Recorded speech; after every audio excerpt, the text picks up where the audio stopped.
I always knew that my life would be connected with this company. Since the age of 19, I worked here, starting from the lowest positions, taking on more and more responsibility. I arrived before everyone else and left last, knowing that every little thing, every decision would affect the development of our business. This business was not just a job for me, it was a part of me. I knew it from the inside. I could call all the employees by name. I understood the most subtle processes.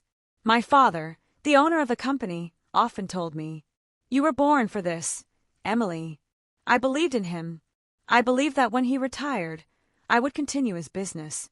He taught me everything. We made important decisions together. I watched his management style, learned to negotiate, defuse conflicts and find ways out of crisis situations. But now that I look back, I understand. He never considered me the heir to the company. I was just a supporting link for him, a good employee, but nothing more. I remember how once, when I brought him a proposal for expanding the business, he smiled and said, "You are very smart, daughter, but there are things that men should decide." At the time, I took it as just a remark, something insignificant that should not be paid attention to. But I did not know yet that this was the first bell. 4 years, I gave the company my all. My father trusted me with important decisions, but whenever it came to official titles or promotions, he hesitated. I did not suspect that he was preparing the biggest blow for me, and this blow was to change my life forever. I remember that evening in every detail.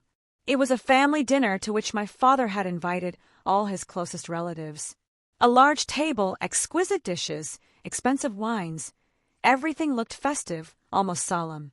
I sat next to him, not suspecting that in a few minutes my life would be turned upside down. "Today is an important day," my father began, raising his glass. "My company, which I created and grew over decades, needs a new leader. I have finally decided to step aside and hand over the reins to a younger generation." I smiled. I knew this moment would come. All these years I had been preparing for this, proving that I could run the company. I had poured my soul into it, worked without rest, always putting its interests above my own.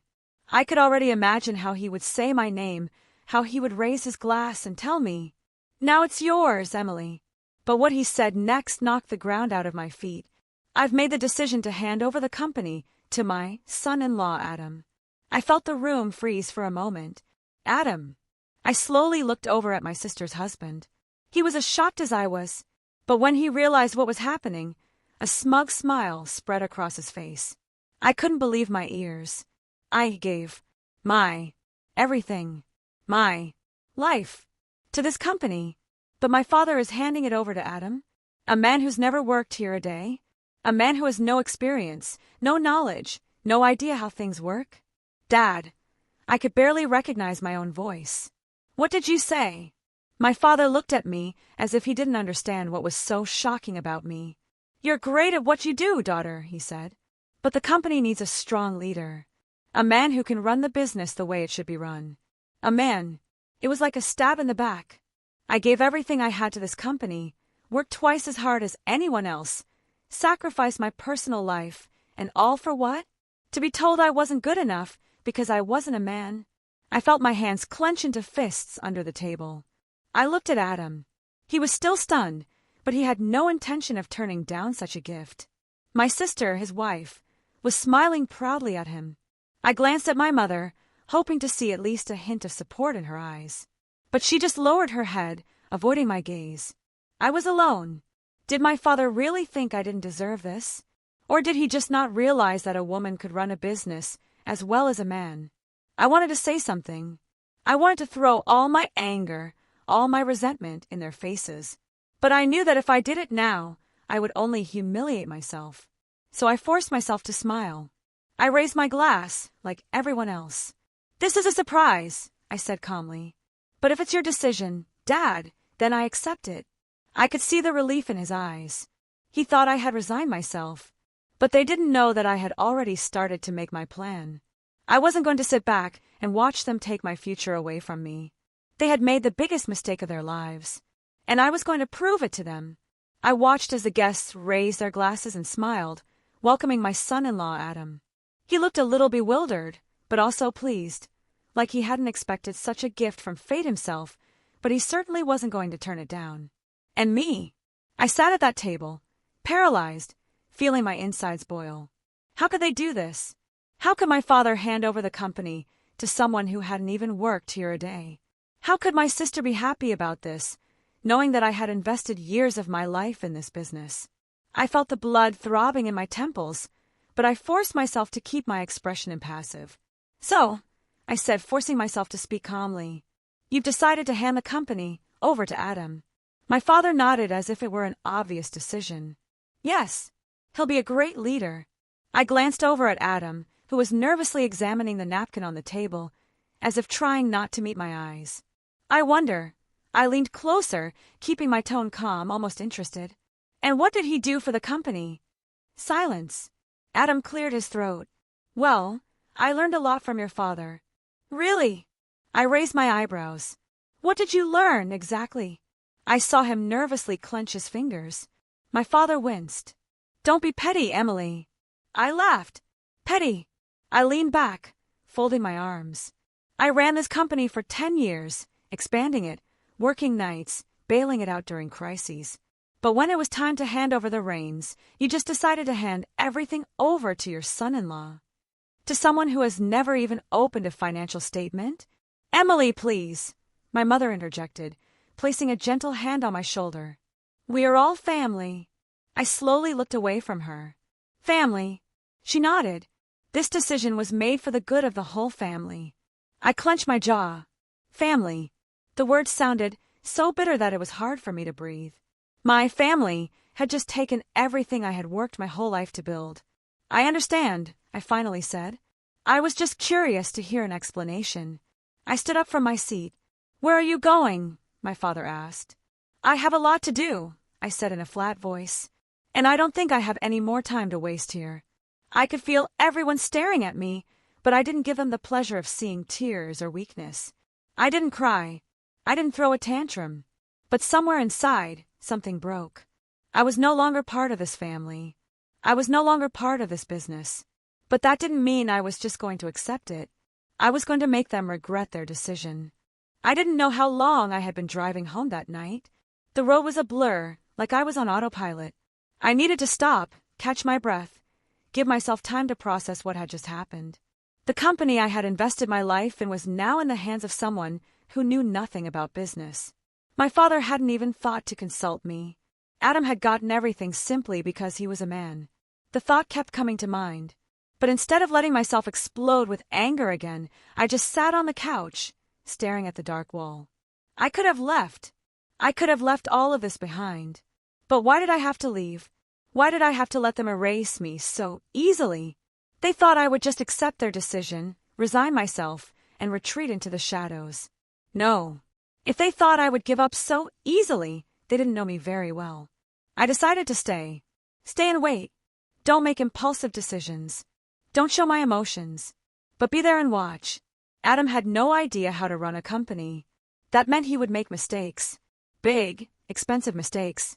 And when he did, I would be there. I would wait for him to destroy everything he had been given on a plate.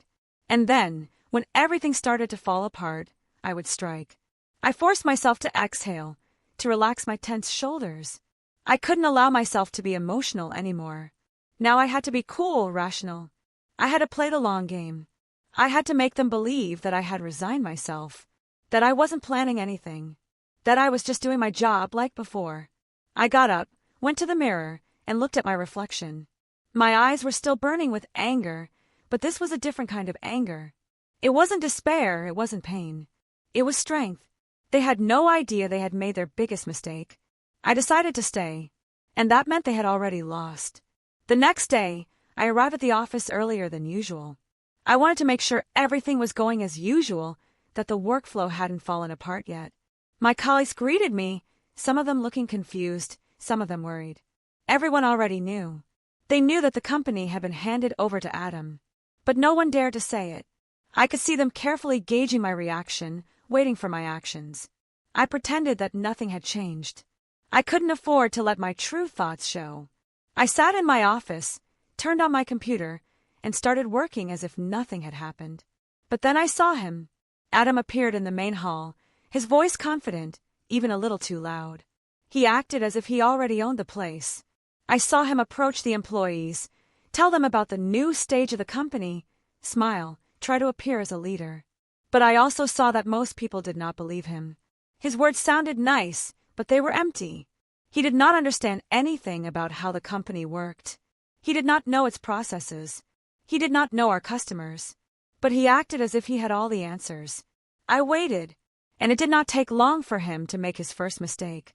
During the morning meeting, he announced that the company would now move in a new direction. He talked about the need to change the business strategy, update the marketing policy, attract young ideas. We will become modern, competitive. We need radical changes, he declared, looking everyone up and down. I could barely hold back a smile. He had no idea what he was talking about. Our company was already successful. Our business model worked, our customers trusted us, and our stability was our greatest asset. Drastic changes could only destroy us. But Adam was sure he knew better. I've already made a deal with a new advertising company.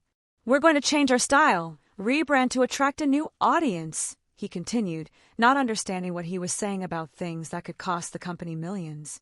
Several employees exchanged glances. I noticed our CFO sigh faintly. Adam didn't consult anyone. He didn't ask for expert opinions. He didn't do any analysis. He just decided he knew what was best. And he started acting. And I was just waiting for the first problems to appear. Now I knew I wouldn't have to wait long. It had only been a month since Adam took control of the company, but even in that short period of time, I could see everything starting to fall apart. His ridiculous innovations weren't just changing the company's course, they were bringing it closer to collapse. The first big mistake, mass layoffs. I came into the office one morning to find several of my colleagues hastily packing up their things. What's going on? I asked Kevin, our head of human resources. He looked furious. Adam decided to optimize his staff. Without any analysis, he simply laid off 10 employees. I couldn't believe it.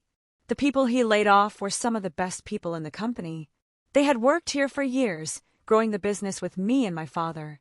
Does he even know what he's doing? I asked, trying not to explode. Kevin laughed nervously. He thinks that cutting costs will help us become more efficient. I knew this was a huge mistake. These people were responsible for key processes. They knew everything about customers, contracts, how internal systems worked. Adam got rid of them without any plan. I watched them go silently, and I knew that this stupidity would turn into a disaster for the company. The second big mistake, changing suppliers.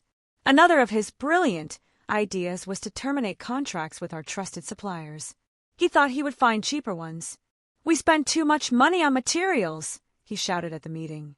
Why don't we work with new partners? I could barely contain my indignation. Because our current partners are companies that provide quality and stability, I said. But he wasn't listening. I've already negotiated new contracts. Now our products will be 20% cheaper. I felt anger boiling inside me. We have been working with our suppliers for years. They guaranteed quality. Adam broke off the agreements without even checking the new partners. Within 2 weeks, problems began. Delivery was delayed. The quality of the materials was terrible. Some customers began to complain. But Adam was still sure that he was doing everything right. The third big mistake, advertising, which turned out to be a failure. One of his worst ideas was a new advertising campaign. He spent a huge amount of money on an agency that undertook to renew the company's image. When I first saw the new advertising materials, I couldn't believe my eyes. What is this horror? I asked when Adam presented the new style of the company. He smiled proudly. This is a modern approach. It was terrible. All our uniqueness disappeared. Instead of a stable, serious company that inspired the trust of customers, we turned into something ridiculous and overly aggressive. The result was not long in coming. Customers were outraged. Sales began to fall. People who had worked with us for decades began to go to competitors. I saw how the company that I had built with my father began to collapse right before my eyes. And I knew this was only the beginning of its downfall. I waited. I watched. And I was ready to strike my first blow. I knew that acting too quickly would only ruin my chances of getting the company back. Adam was stupid, but he was also overconfident. He thought he could make any decision, and no one could stop him. I chose a different tactic. I watched, waited, and collected evidence of his incompetence. Sales decline. The first serious setback came 3 months after Adam took my place. Our regular customers began to refuse contracts. I received a message from one of the company's largest partners. "Sorry, but your new strategy does not suit us. We can no longer work together." I knew these people personally. I had worked with them for years, building trusting relationships. And now, one by one, they began to leave. Adam did not even understand why this was happening. "They simply do not appreciate our changes," he said at the meeting. "We will find new clients." But there were no new clients. Growing debts. Another big problem was finances. Adam spent huge sums on innovative projects that did not bring any results. He invested money in advertising campaigns that did not work. He spent money on expensive consultations from people who had no idea about our business. I paid attention to the financial statements. Previously, the company had consistently made a profit. Now we began to have debts. I carefully wrote down every figure. Every evidence of his failure became another stone in my future wall of revenge. Problems with personnel. Employees could not remain silent either. They would come up to me and complain. "We do not understand what he wants. He demands to change the system of work that has worked for years. He fires people, and then complains that there is no one to work for." I listened to them and just nodded. I knew that the chaos in the company was only gaining momentum. My plan. I continued to play the role of older sister, just supporting the family. I came to work, watched Adam make stupid decisions, and collected evidence. I copied all the financial statements. I made copies of the contracts that were terminated due to his actions. I recorded the testimonies of employees who lost their jobs due to his optimization. I waited for the moment when I could strike a decisive blow. And in the meantime, I watched him dig his own hole. I knew that staying with the company for much longer would mean sinking with it. Adam was destroying everything I had spent years building. But instead of trying to fix his mistakes, I decided to create something of my own. A plan that would change everything. I had to act smart. If I quit right away, it would arouse suspicion. Adam and my father might figure out what I was up to. So I decided to tread carefully. First, I found 2 key employees who were unhappy with Adam's management. I knew they were talented and loyal to me. "Do you have a plan?" one of them asked when we met in a coffee shop. "I do, but you don't need to know about it yet. Just tell me if you want to come with me." They agreed, even without knowing the details. This was just the beginning. Finding investors. The next step was to find financing. I couldn't start a new company with just my own savings. But I knew people who were willing to invest money if they saw potential. I turned to our old partners. "We know that Adam is leading the company to failure," one of them said. "But how are you going to convince us that your company will be better?" I opened the tablet in front of them and showed them a detailed business plan. "This is my strategy. I know this market better than he does. If you support me now, in 6 months we will take his place." I saw them thinking. They had known me for a long time. They knew that I would never lose. And they decided to take a risk. I received my first investment. Key clients. Next, I had to win over clients. I knew very well who was dissatisfied with Adam. Some of them had already left him because of his stupid decisions. I met with each one personally. "Why should you choose me?" "Because I know how this business works." I showed them the strategy, gave them guarantees. And they agreed. Launch. After 3 months, I was ready. I submitted my resignation, and it was a blow to everyone. Adam could not believe it. Dad was furious. "You can't just leave," he shouted. "This is your house." I just smiled. "No, Dad, this is your house. I'm going to build my own." I left the office and never went back. The next day, my new company officially launched. Little did Adam know that soon he would have to beg me for help. I didn't expect everything to fall apart so quickly. I thought Adam would be able to hold out for at least a year, but as it turned out, he was digging himself a hole even deeper than I thought. A few weeks after I was fired, I started receiving messages from former colleagues. "He doesn't understand what he's doing. He's introducing new rules that only make work more difficult. The biggest clients are already looking towards competitors." The sales department is in chaos because Adam fired half of the managers to save money. I listened carefully to all this news, but I didn't react. I knew that if the business was going to collapse, he would have to do it without my help. The first signal that Adam was losing control was the cancellation of a large contract. This was our longtime partner, who brought the company a stable income. I personally built this relationship for years. Adam decided to reconsider the terms, raising prices and cutting additional services. The result? The client left, and I already knew where. He signed a contract with me. The second crack. I found out that Adam had started firing the people I had left behind after I left. These were specialists who knew how the company worked, who had helped it grow. But he considered them unnecessary. He wants to surround himself with his people, one of his former colleagues wrote to me. I just smiled, because I already knew what to do. I started to lure back everyone he fired. I offered them the same positions, but with better conditions. They accepted without hesitation. The third crack, bankruptcy on the horizon. 3 months after I was fired, Adam's company began to rapidly lose profits. He tried to save the situation by attracting new investors, but no one wanted to invest in a company that was rapidly going under. My father began to worry. He finally realized that he had made a mistake, but he was not ready to admit it yet. One day I received a message from him. "We need to talk." I knew this was the beginning of the end. Adam was losing, and he understood it. But he did not yet know that the worst was ahead for him. I knew this moment would come. I had seen the business I had built with my own hands turn into a ruin because of Adam's incompetence. But instead of letting it just die, I decided to do something better, take it for myself. The first step was to control the investors. I had known for a long time who our main investors were. These were people I had worked with for years, who knew me and trusted me. I decided to meet with each of them personally. "Do you see that Adam is leading the company to ruin?" I asked.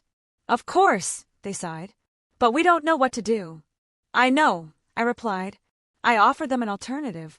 My business was already growing. It was gaining momentum. I suggested that they leave Adam's company and invest their money in me. It was a risk, but they knew it was the only way to keep their money. Step 2, key contracts. I reached out to all of our longtime clients. "You don't like the way the company works anymore?" I asked.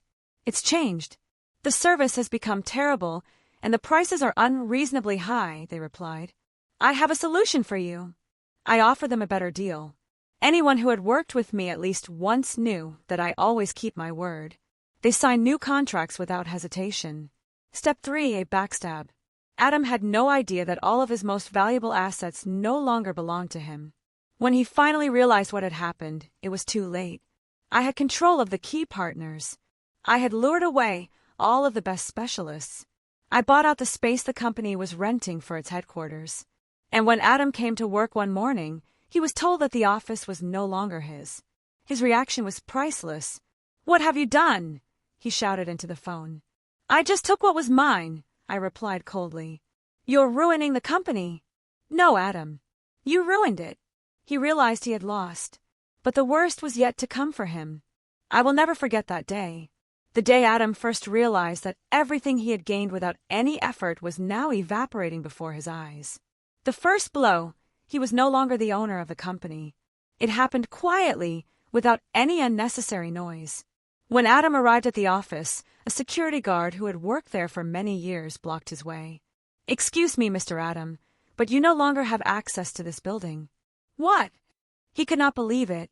"This is my company." "As far as I know, you are no longer the owner," said the security guard and handed him a letter with official confirmation of the deal. At that moment, all the employees standing in the lobby saw his humiliation. Adam blushed. His hands trembled. "This is some kind of mistake." He shouted, "Where is my father?" But his father could not change anything. The second blow, he lost the trust of the family. The father did not want to admit his mistake, but he could not deny the obvious. "You ruined everything," he told his son. "You lost the company that I spent my life building." "It's her fault." Adam pointed at me. "She took everything from me." I looked him straight in the eye. "I just saved what you were destroying," I replied. My father sighed and turned away. "I thought you could handle it." "But you didn't even try," he said. "For the first time in my life, I saw my father not defending him. Adam wanted to say something, but the words stuck in his throat. The third blow, he was left with nothing. After losing the company, Adam was left without money. He was used to a luxurious life, expensive cars, a house, but all this depended on a business that no longer belonged to him. The banks began to demand repayment of debts. His wife, who had previously boasted about his status, no longer wanted to be around him. "I didn't marry a loser," she told him. And in one day he lost everything: his job, his status, his money, even the support of his own family. He tried to find a new job, but now his reputation was ruined. No serious businessman wanted to do business with him. The final nail in the coffin. One evening he came to me. He looked miserable. "I need to talk to you," he said, trying to sound confident, but I could hear his voice shaking. I calmly invited him into the office. He looked around. Everything he had once considered his was now mine. "Give me one more chance," he said. I leaned in, looking him straight in the eye. "You've had your chance," I replied. His face turned pale. He knew it was the end. I got up from my chair and opened the door. "The exit is over there. You don't work here anymore." Adam stood there silently for a few seconds, as if hoping I would change my mind. But I just stared at him, feeling nothing. When he realized this was the real end, he turned and left. That was the last time I would see him in this office. I had won, but there was one more conversation to go. I knew this moment would come. After Adam left the office, another acquaintance appeared in my waiting room, my father. He stood there, hesitant, looking at me as if he were seeing me for the first time. I motioned for the secretary to leave us and pointed to the chair across from him. "Sit down, Dad." He sank into his chair silently.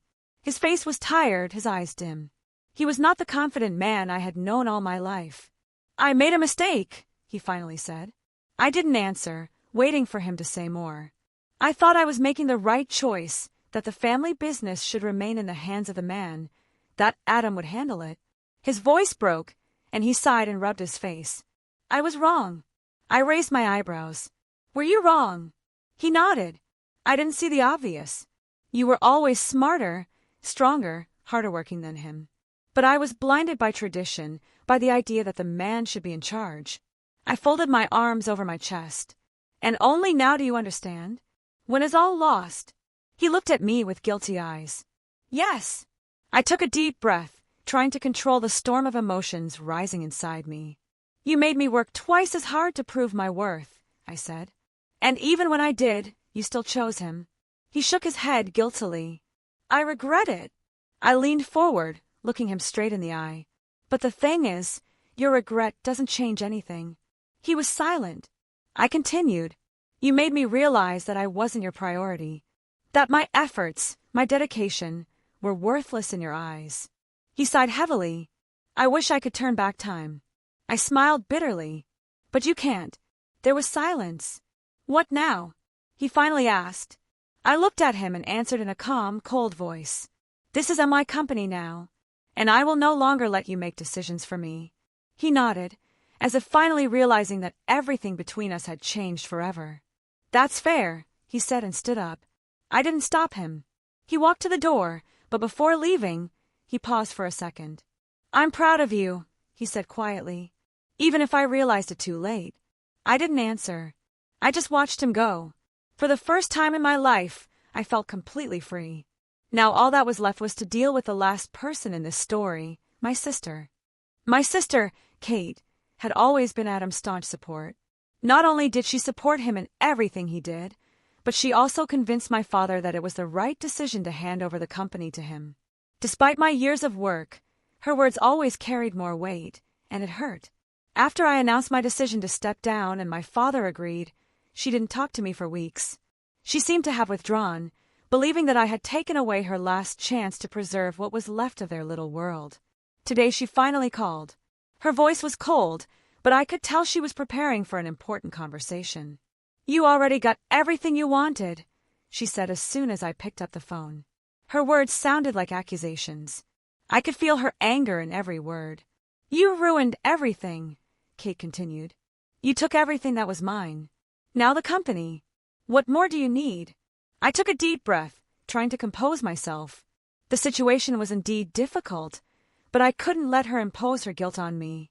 "You don't understand, Kate," I said calmly. "I didn't take anything. I just took what was mine.